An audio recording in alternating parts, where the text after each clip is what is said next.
May 13, 1943, near Bizerte, Tunisia. The air was thick with smoke and the smell of diesel and scorched metal. The Afrika Korps had fought to its limit. Across the barren hills, the once proud columns of Rommel's army, now leaderless and exhausted, were collapsing under relentless American shellfire. Sergeant Klaus Becker, 26, wiped the grit from his eyes and stared down the blackened barrel of his MG-34. It was jammed, overheated, useless. Around him, hundreds of German soldiers were throwing down their weapons. The thunder of tanks echoed through the ravine, Sherman after Sherman cresting the dunes, their white stars glinting under the Tunisian sun. Fine panzer? Zu viel, Becker muttered. Enemy tanks. Too many. When the order came to surrender, it wasn't shouted, it was whispered, carried from foxhole to foxhole like a prayer for survival. Flags of surrender, torn shirts, bandages, even maps were tied to rifle barrels and raised above the trenches. American G is moved cautiously, rifles aimed but fingers off the triggers. Hands up, Krauts. Someone shouted, the accent unmistakably from Chicago. Becker rose slowly, hands high, his body trembling with fatigue and disbelief. Just days earlier, he had believed in the propaganda that painted Americans as weak, decadent, untested boys. Now he saw soldiers in dusty uniforms, eyes calm, movements disciplined, and behind them, endless lines of trucks, artillery, and food. So much food! At dusk, the prisoners were marched toward a makeshift collection point outside Matur. Hundreds of Germans, Italians, and a few remaining French collaborators shuffled together under guard. The Americans distributed water, cigarettes, and, to Becker's astonishment, chocolate bars. One young GI handed him a Hershey bar and grinned. "Welcome to the USA, buddy," he said with a smirk. Becker didn't understand the words, but he caught the tone. Casual, even friendly. He hesitated, then took a small bite. It was the first sweet thing he'd tasted in months. Around him, men who had faced starvation now chewed silently, eyes distant, the reality of captivity slowly sinking in. 3 days later, the prisoners were herded onto Liberty ships docked in Algiers. Becker had never seen a vessel so vast, row after row of steel containers, cranes swinging above like giant insects. As they boarded, guards conducted brief searches, but no beatings, no shouting, no humiliation. The Germans exchanged uneasy glances. This wasn't what they had been told to expect. Nazi propaganda had warned them of American cruelty, of torture, starvation, and forced labor in mines. Yet the guards offered water again, even joked with one another as they organized the boarding. Becker remembered whispering to his comrade, Obergefreiter Hans Kruger. "Maybe they're saving it for later," Kruger shrugged. Maybe. The voyage across the Atlantic was long but strangely uneventful. The prisoners slept in bunks stacked 5 high, fed twice a day. They were even allowed on deck for air. A Navy sailor taught a few of them how to say coffee and bread in English. Becker wrote his first note home in months, dictated through an interpreter and stamped with the red Gepruft, mark of the censors. "I'm alive," he wrote. "I am a prisoner of the Americans. They are different than we were told." When the Liberty ship reached Norfolk, Virginia, Becker's world turned upside down again. Dock workers waved casually at the prisoners as they disembarked. A military band was playing somewhere nearby, not for them, but the sound of it carried over the docks, cheerful and surreal. The Americans didn't line them up for photographs or humiliation. Instead, MPs directed them toward waiting trains. Becker stared out the window as the convoy rumbled through green fields, red barns, and small towns where children waved at the passing train.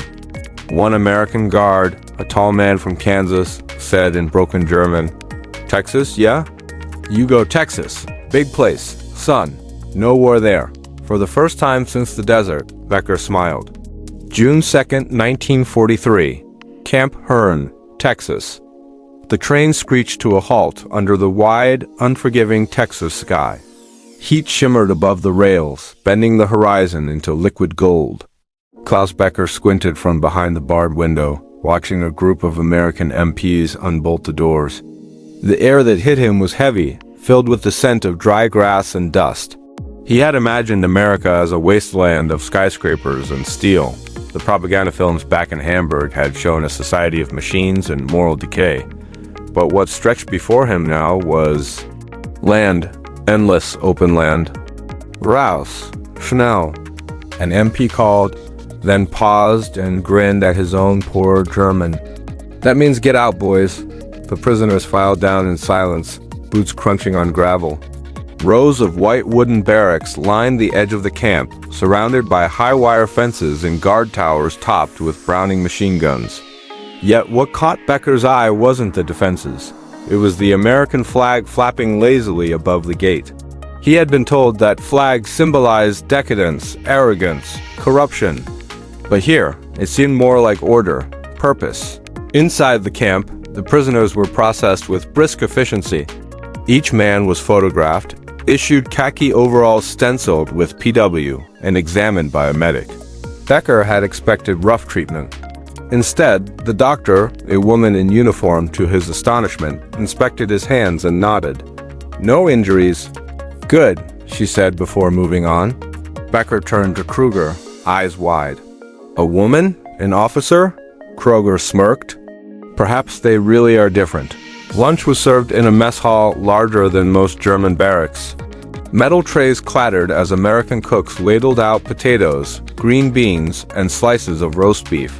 Becker stared down at his plate in disbelief. The smell alone made his stomach twist. At his table, a fellow prisoner whispered, "They feed us better than Rommel did." A guard overheard and chuckled. "Don't get used to it, Fritz, you're still our guest." The room filled with laughter, some nervous, some genuine.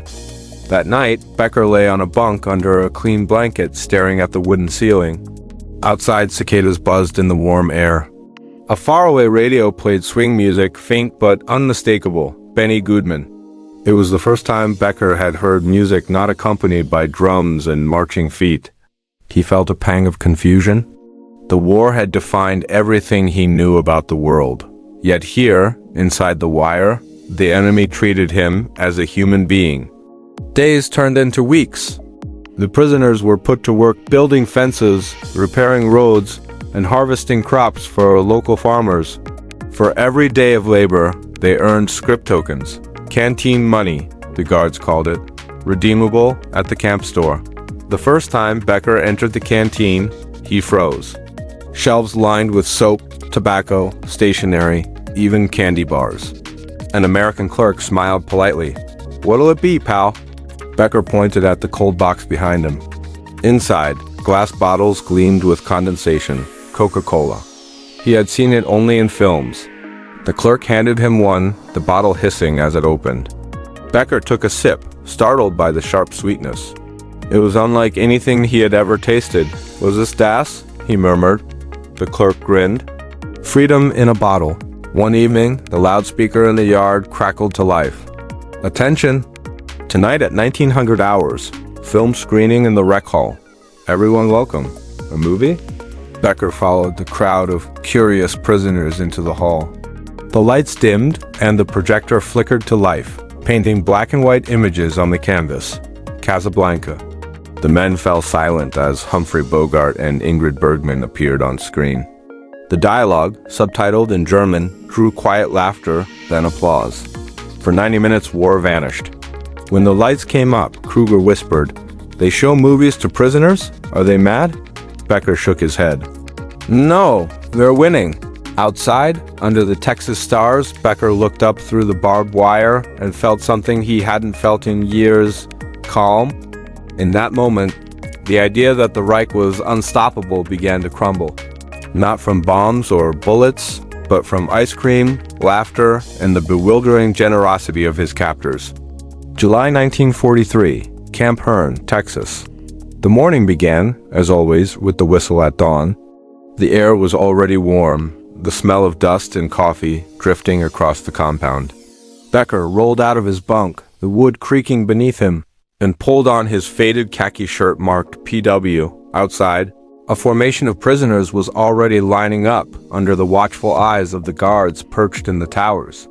But even their rifles seemed less menacing now, routine, like the fence itself. In the mess hall, breakfast meant powdered eggs, bread, and a steaming mug of coffee. Becker had grown used to the bitter taste, and even looked forward to it. At the next table, a few men laughed quietly as one prisoner attempted to spread peanut butter for the first time, grimacing at its texture. "It sticks like glue," he muttered. The guard on duty chuckled. "You'll learn to love it, Fritz. Everyone does." Laughter rippled through the room. The Americans called them Fritz or Jerry, but never with venom. It was almost affectionate. After breakfast came work detail. Some prisoners were assigned to clear brush outside the camp. Others were sent to local farms under escort. Becker's group rode in a truck for 30 minutes until the wooden fences gave way to endless fields of wheat and corn. The farmer, a burly man in his 50s with a sunburned face, greeted them with a nod. "Long as you boys work hard, we'll get along just fine," he said. His wife brought them lemonade at midday, setting the jug on a table under a tree. She didn't speak German, but her kindness didn't need translation. Becker remembered thinking, this is not how you treat an enemy. Back in Germany, the Nazis had painted Americans as brutes, materialistic, chaotic, obsessed with jazz and money. Yet here, under the wide Texas sky, Becker found something entirely different. There was order, fairness, and even humor. One day, when a guard accidentally dropped a tool and Becker handed it back, the man smiled and said, "Thanks, buddy." It was a small word, but it hit Becker harder than any speech. Buddy, a comrade, not a captive. Life in the camp followed a strange rhythm, half military discipline, half small-town America. The prisoners organized orchestras, soccer matches, even theater plays. The Americans provided instruments and paint for scenery. One performance of Faust drew nearly every man in the camp. When Becker played the role of Mephistopheles, he heard applause echoing through the hall, both from Germans and guards alike. Afterward, one MP clapped him on the shoulder. "You missed your calling, Fritz." Becker smiled awkwardly, unsure if he should thank him. By late summer, rumors began to spread among the men. Some prisoners were being transferred north to camps in Kansas and Nebraska. Becker secretly hoped to be among them. He had begun sketching scenes of camp life in a small notebook: the guard tower at sunset, the dusty baseball field, the faces of both prisoners and guards. He wasn't sure why he drew them, maybe to make sense of the contradictions he saw. That contradiction deepened one evening when an American sergeant passed by the wire and called out, "Anyone here speak good English?" Becker hesitated, then raised his hand. "You won't work translating letters?" the sergeant asked. "You can earn extra tokens," Becker agreed. The next day, he found himself helping censor German mail, translating phrases to ensure no secret codes were hidden. What surprised him most were the contents. Mothers asking about their sons, wives promising to wait, children describing birthdays. They sounded no different from the letters the guards themselves received. Humanity, Becker realized, spoke the same language. That night, after curfew, Becker sat by the window of his barracks, listening to the faint hum of a distant radio. Somewhere beyond the wire, Glenn Miller played Moonlight Serenade. It was the sound of a world that seemed impossibly far away, yet more human than anything the Reich had ever promised. He wondered if Germany had already lost the war, not on the battlefield, but in spirit. October 1943, Camp Concordia, Kansas. The train rolled through the open plains, cutting across the golden fields like a steel thread under a boundless sky. Klaus Becker sat by the window, his reflection blending with the blur of wheat and the silhouettes of grazing cattle. The horizon stretched so far that it made the world feel almost peaceful, an illusion he hadn't felt since before the war. When the guards announced they were nearing Camp Concordia, Becker expected another dusty enclosure like Texas. What he saw instead stunned him. A sprawling facility with hundreds of whitewashed barracks, a recreation field, even a small chapel and library. The sheer organization of it all, efficient, clean, precise, looked more like a training base than a prison. As the prisoners disembarked, a young lieutenant with a clipboard began reading names. Becker, Klaus. He looked up, saluted instinctively, and received a polite nod in return. "Welcome to Kansas, soldier," the officer said simply. The word soldier, not prisoner, struck Becker. The lieutenant's tone carried no mockery, only formality. Inside the wire, he was assigned to Barracks 17, a long wooden structure filled with neat rows of bunks. At the far end hung a hand-painted sign, "Ordnung ist das Halbleben," order is half of life. Becker smiled faintly. Even here, the Germans clung to their habits. The daily routine mirrored Texas, but with a surprising addition: education.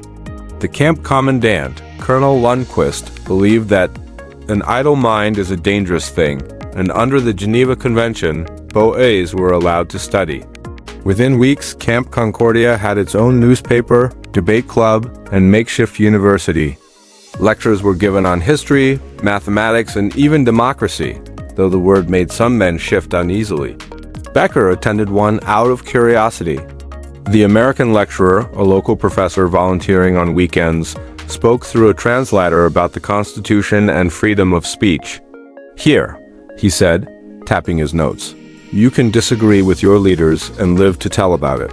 A few prisoners laughed bitterly. Becker did not. He was thinking of his brother, a Gestapo clerk in Munich, and what such words would cost him there.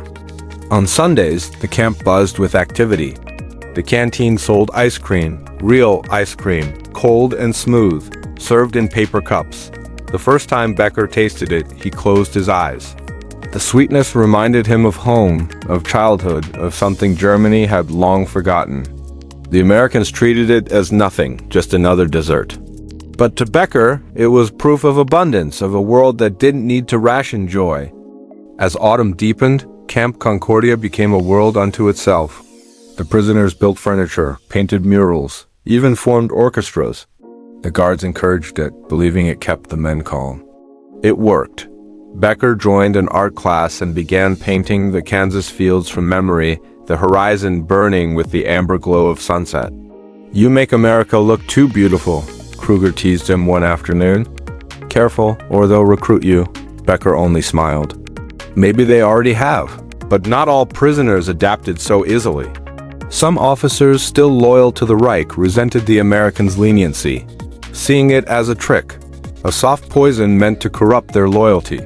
One night, whispers spread through the barracks. A man in Block 9 had been beaten by fellow prisoners for refusing to salute the Führer during roll call. The guards intervened, separating the factions, but the damage was done. Becker felt the divide growing between those who still believed in Hitler's vision and those who had begun to question everything. Weeks later, Becker was called to help paint signs for the camp theater. As he worked, an MP stopped to watch. "You're good," the guard said. "Ever think of staying here after the war?" Becker laughed, shaking his head. "I am a prisoner," the guard grinned. "Yeah, but you don't look like one," the words lingered. That night, Becker stood outside the barracks and looked up at the vast Kansas sky, so wide, so full of stars, and wondered which side of the wire truly held freedom. December 1943, Camp Concordia, Kansas. The first snow of the Kansas winter fell silently over the camp, dusting the barracks roofs with a thin coat of white that shimmered under the moonlight. Klaus Becker pulled his wool blanket tighter around his shoulders as the evening chill seeped through the walls. Then came a shout outside. "Film night, Barrack 4. The announcement rippled through the camp like a spark.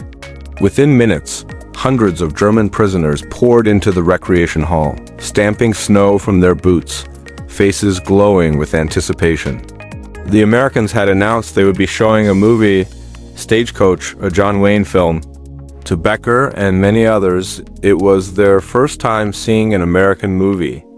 Inside, the hall buzzed with a strange mix of curiosity and disbelief.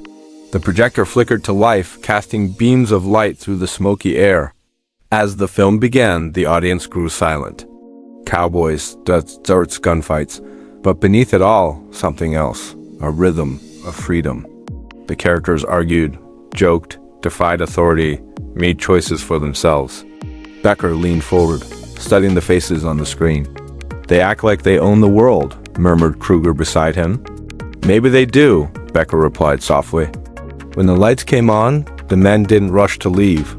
They lingered, still caught in the afterglow of something they couldn't quite name. "What did you think?"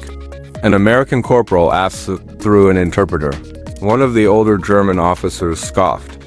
"Nonsense. A fairy tale." But Becker heard a younger soldier whisper, "Maybe it's real there." That whisper carried across the camp over the next few weeks. The idea that America wasn't just a stronger enemy, but a different world entirely. The following evenings, the Americans showed it happened one night. Mr. Smith Goes to Washington, and even a Charlie Chaplin comedy. Each film drew more prisoners. Some came to laugh, others to learn. Becker came to listen, not just to the movies, but to the murmurs around him. He heard men question propaganda they had once repeated like scripture. "They told us Americans were savages," one said after a showing. "But look, they have elections, they even mock their leaders." Another replied, "If we mocked ours, we'd vanish by morning." The laughter that followed was nervous, but real. Beyond the flickering light of the screen, another kind of transformation was taking place. The Americans encouraged sports, baseball, soccer, even boxing tournaments between guards and prisoners. There were no guns at these matches, only cheers. Becker, once a corporal on the Eastern Front, now found himself pitching a baseball in front of a crowd of laughing Germans and clapping Americans. When he struck out a sergeant from Iowa, the crowd roared, and for a fleeting moment, the war disappeared. But not everyone welcomed this strange harmony. In one corner of the camp, a group of die-hard Nazi loyalists plotted to reassert control. They called themselves the Irons after the supposed iron discipline of the Reich. They denounced the movie nights as American contamination and accused Becker and others of fraternizing with the enemy. Becker ignored them at first, until one night he returned to his bunk to find a note under his pillow. "Du bist kein Deutscher mehr." You are no longer a German. He crumpled it quietly and stared out the window, watching the snow drift across the yard where the Americans were still laughing, their breath rising in clouds against the searchlights. In that moment, Becker realized something unsettling. He no longer feared the guards outside the wire. He feared the ghosts inside it. As Christmas approached, Camp Concordia's mess hall was decorated with paper snowflakes and a makeshift tree cut from local pine. The Americans even arranged a Christmas concert. The prisoners sang Still Not. The guards answered with Silent Night. Their voices met somewhere above the barbed wire, blending into one solemn hymn that spoke not of nations or victory, but of exhaustion, longing, and the fragile humanity they still shared. That night, Becker wrote in his journal, "Perhaps the war is ending. Not out there, but in here." January 1944. Camp Hearn, Texas. The wind howled across the Texas plains, rattling the tin roofs of the barracks like an old drum. Inside, Corporal Franz Mahler sat at a rough wooden desk, a blank sheet of Red Cross stationery before him. He had written a dozen letters home since his capture in North Africa, but this one felt different. He had begun to see things he couldn't easily explain, things that didn't fit the image of America painted in Nazi pamphlets. So, he began carefully. "Mein lieb Anna, you will not believe what life is like here." Around him, other prisoners scribbled furiously. Every few weeks, censors allowed them to send letters through Geneva. Most men filled the pages with lies of omission. "I am treated well. I am healthy. We have enough food." But increasingly, the letters carried small truths, coded, hesitant glimpses of the reality around them. "The guards play baseball. They give us movies. We even have an orchestra." Some added cautiously, "They treat us as men." Outside, the camp was alive with routine. The prisoners lined up for breakfast, powdered eggs, bacon, and sometimes, to their astonishment, ice cream from the base mess hall. The rumor spread that one American general had ordered it specifically for morale. "Ice cream," laughed Mahler, spoon in hand. "In Africa, we fought for a cup of water. Now I eat like a child on holiday." Across the table, his friend Obergefreiter Lenz grinned. "Maybe we lost the war, but won the lottery." But beneath the laughter, something deeper stirred. The men who had once seen the Allies as faceless enemies now saw them as human. They watched guards receive mail, talk about wives and sweethearts, and argue about baseball scores. When a Texas guard named Corporal James gave Mallard a cigarette and said, "For peace, not war," Mallard didn't know how to answer. He just nodded and tucked it behind his ear like a souvenir. By spring, the prisoners had established their own camp newspaper, Der Ruff, The Call. They published poetry, essays, and debates about politics and philosophy. The Americans allowed it with minimal censorship, believing it might foster independent thinking. One article questioned the Nazi claim that America was ruled by Jewish capitalists. Another analyzed Lincoln's speeches. "They let us read this?" asked Lenz, stunned. "They want us to think?" Mallard smirked. That might be their most dangerous weapon. For many, the intellectual awakening was disorienting. They had been trained to obey, not to question. Yet in these camps, surrounded by baseball bats, movie reels, and the hum of jazz on shortwave radios, their minds began to unlock. The war was still raging thousands of miles away, but here, a quiet revolution was underway. The unlearning of hate. Not all prisoners embraced it. Some whispered that the Americans were using kindness as a weapon, psychological warfare, they called it. But others, like Mallard, began to see it differently. "If this is propaganda," he wrote to Anna, "then it is the kind that saves souls, not kills them." Weeks later, a new shipment of prisoners arrived. Gaunt, bitter men captured from Italy. They mocked the soft camp veterans for befriending Americans. "You've gone weak," they sneered. "They feed you ice cream and you forget your country," Mallard listened quietly. Then he said, "Maybe I didn't forget Germany. Maybe I remembered what it should have been." In April, Mallard received a reply from Anna, the first in nearly a year. Her words trembled with fear and hope. "Franz, your letters give me strength. They tell me there is still kindness in the world. Perhaps that is what will survive this madness." He folded it carefully, placed it under his pillow, and whispered, "Yes, that must survive." Outside, the wind carried the faint sound of a harmonica from another barrack, an American tune, melancholy and free. Mallard closed his eyes and thought, for the first time since the war began, that maybe the world he wanted already existed behind barbed wire in Texas. June 1944, Salina, Kansas.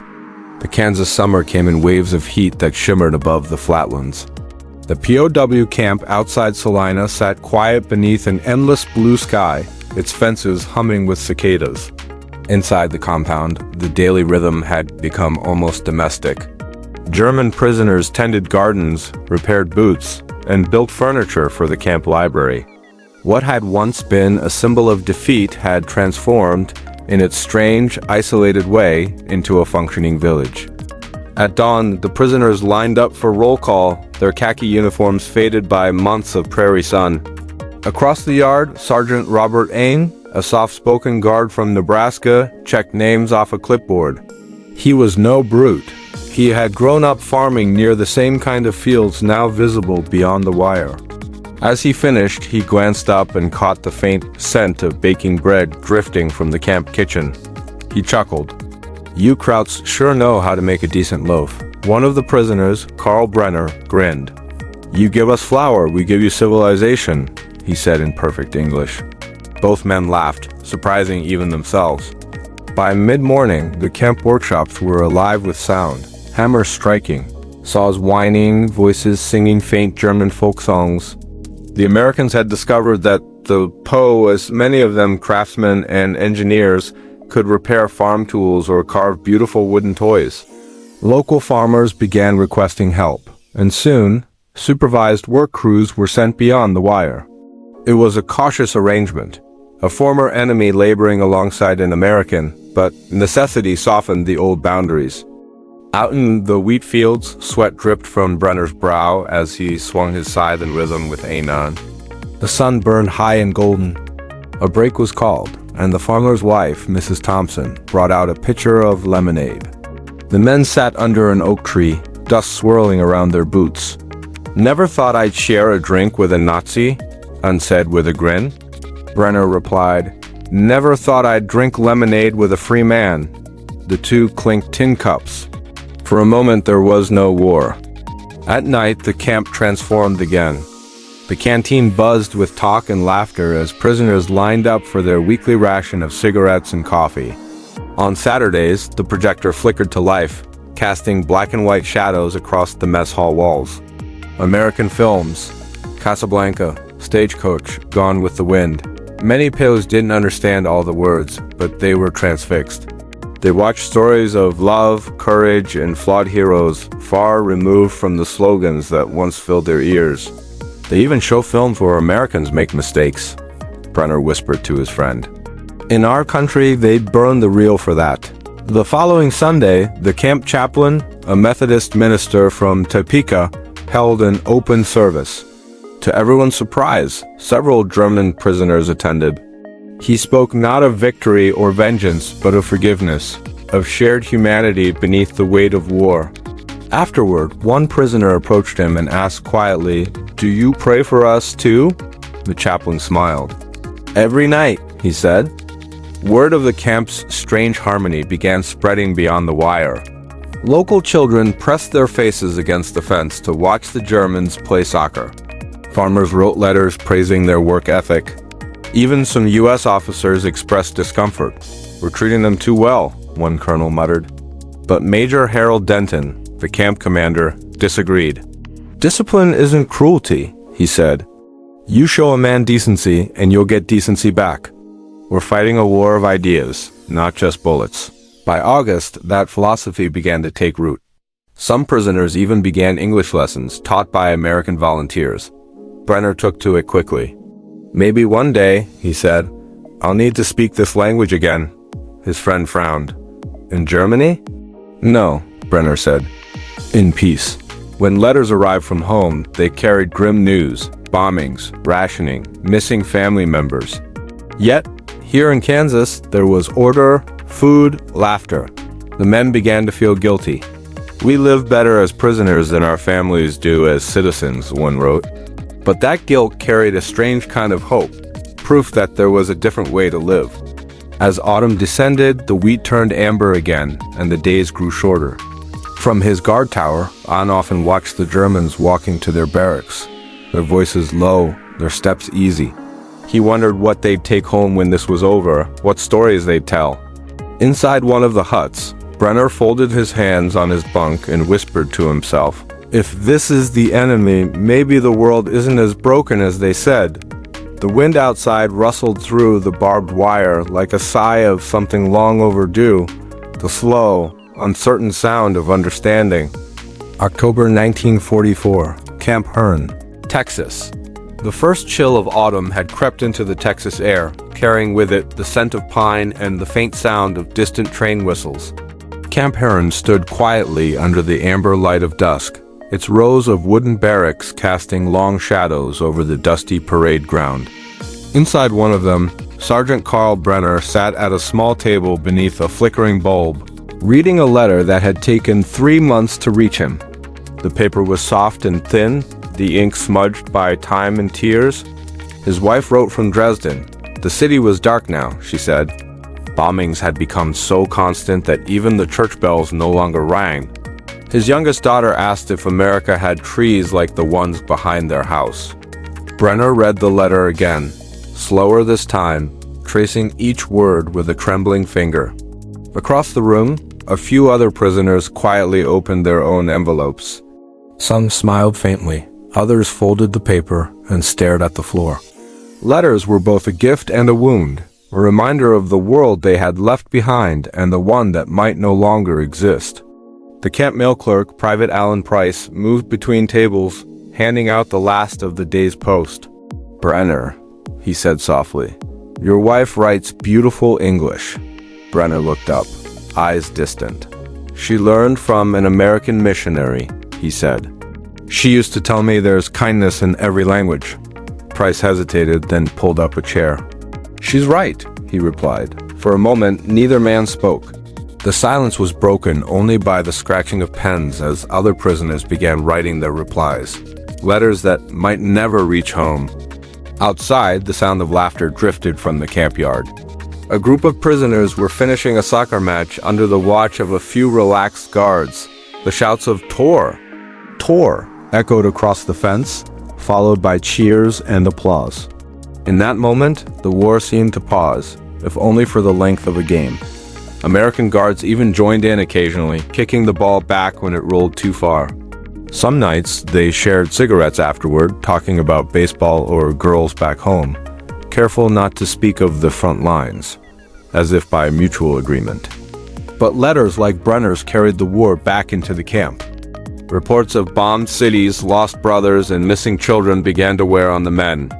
One prisoner, Lieutenant Wilhelm Weber, who had once lectured others on Germany's inevitable victory, now sat alone, staring into the distance. His confidence had melted away. "They told us we'd be home by Christmas," he muttered. They didn't say which year. A few nights later, Brenner stood by the fence, staring at the moon. On the other side, beyond the guards and their rifles, the fields stretched endlessly. He imagined his wife under the same moon, clutching their daughter close as the sirens wailed. "If only she knew," he whispered, "how different this place is." He thought of the camp library, stocked with donated books from local churches, and the music lessons some prisoners had started teaching. He thought of the ice cream the Americans served every Sunday, and the way Sergeant Ain had joked, "Guess that's your war crime, eating too much vanilla." It was absurd and beautiful all at once, this strange civility born in the middle of global chaos. The irony wasn't lost on Brenner. They had come from a regime that preached superiority, yet here, in defeat, they had found dignity. Maybe, he thought, that's the real victory. One day, a Red Cross representative visited the camp. He asked if the prisoners were treated fairly. "More than fair," Brenner said quietly. "It's confusing," the man smiled. "Good," he replied. "Confusion is the first step to understanding." When the visitor left, Brenner sat on his bunk again, staring at his wife's letter. He thought of what he would write in return. He couldn't tell her everything, not about the laughter or the movies or the smell of fresh coffee. She wouldn't believe it. Instead, he wrote only this: "I am safe. The men here are not like what we were told. Maybe none of them ever were." He sealed the envelope and handed it to Private Price the next morning. As the train whistle sounded in the distance, Brenner looked toward the horizon, and for the first time in years, felt something close to hope. February 1945, Camp Trinidad, Colorado.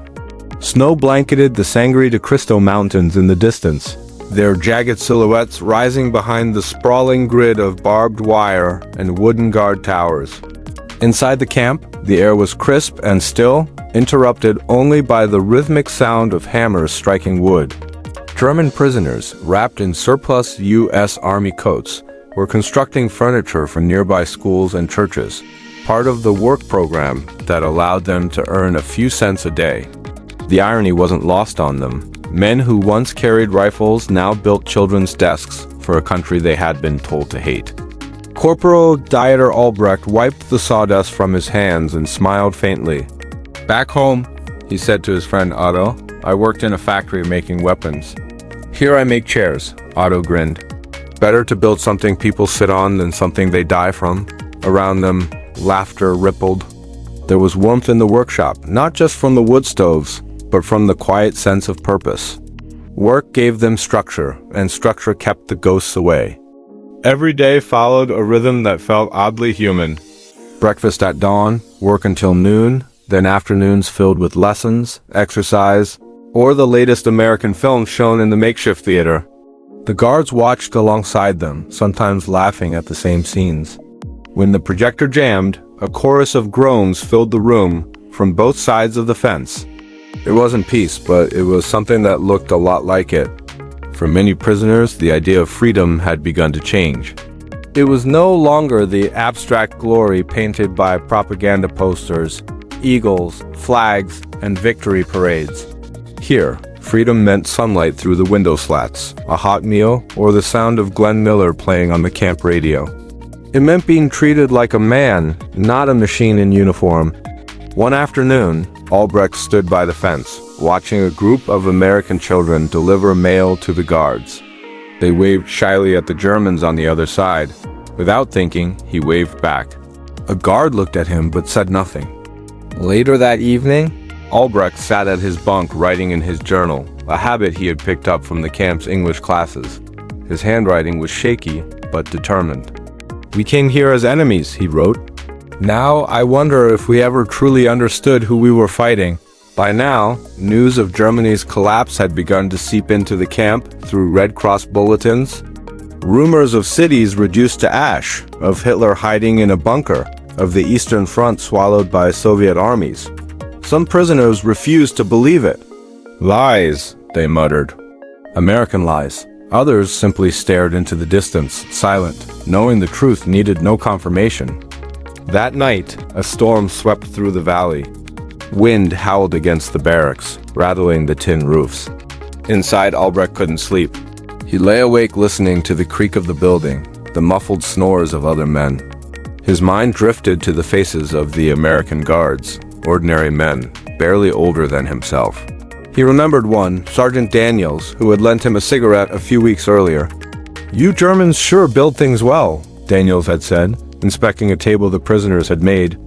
"Maybe one day we'll all just stick to building," Albrecht had laughed, but now, in the darkness, those words lingered like a prophecy. The storm passed before dawn, leaving the camp glazed with frost. As the men filed out for roll call, the sun rose behind the mountains, painting the snow in hues of gold and blue. It was quiet, except for the crunch of boots on frozen earth. Albrecht looked up and thought of his home, or what might remain of it. For the first time, he wondered not how soon he would leave America, but what kind of world he would return to when he did. February 1945, Camp Trinidad, Colorado.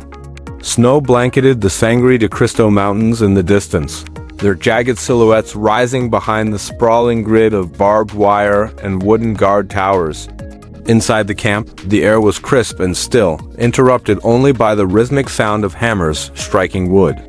German prisoners, wrapped in surplus U.S. Army coats, were constructing furniture for nearby schools and churches, part of the work program that allowed them to earn a few cents a day.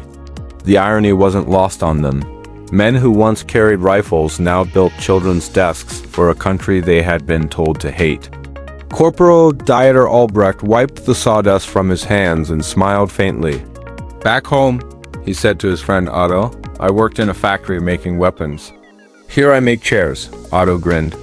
"Better to build something people sit on than something they die from." Around them, laughter rippled.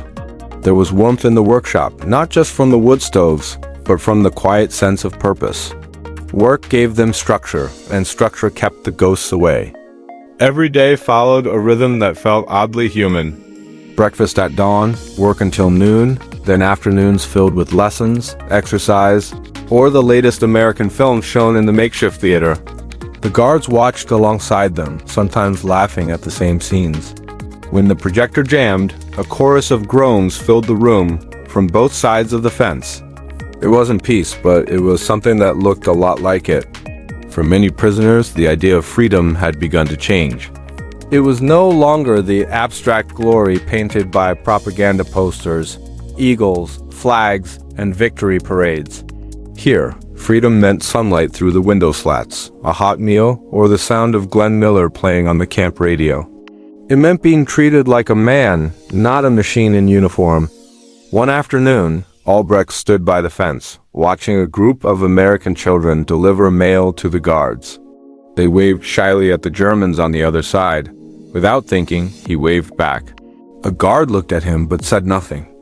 Later that evening, Albrecht sat at his bunk writing in his journal, a habit he had picked up from the camp's English classes. His handwriting was shaky but determined. "We came here as enemies," he wrote. "Now I wonder if we ever truly understood who we were fighting." By now, news of Germany's collapse had begun to seep into the camp through Red Cross bulletins. Rumors of cities reduced to ash, of Hitler hiding in a bunker, of the Eastern Front swallowed by Soviet armies. Some prisoners refused to believe it. "Lies," they muttered. American lies. Others simply stared into the distance, silent, knowing the truth needed no confirmation. That night, a storm swept through the valley. Wind howled against the barracks, rattling the tin roofs. Inside, Albrecht couldn't sleep. He lay awake listening to the creak of the building, the muffled snores of other men. His mind drifted to the faces of the American guards, ordinary men, barely older than himself. He remembered one, Sergeant Daniels, who had lent him a cigarette a few weeks earlier. "You Germans sure build things well," Daniels had said, inspecting a table the prisoners had made. "Maybe one day we'll all just stick to building," Albrecht had laughed, but now, in the darkness, those words lingered like a prophecy. The storm passed before dawn, leaving the camp glazed with frost. As the men filed out for roll call, the sun rose behind the mountains, painting the snow in hues of gold and blue.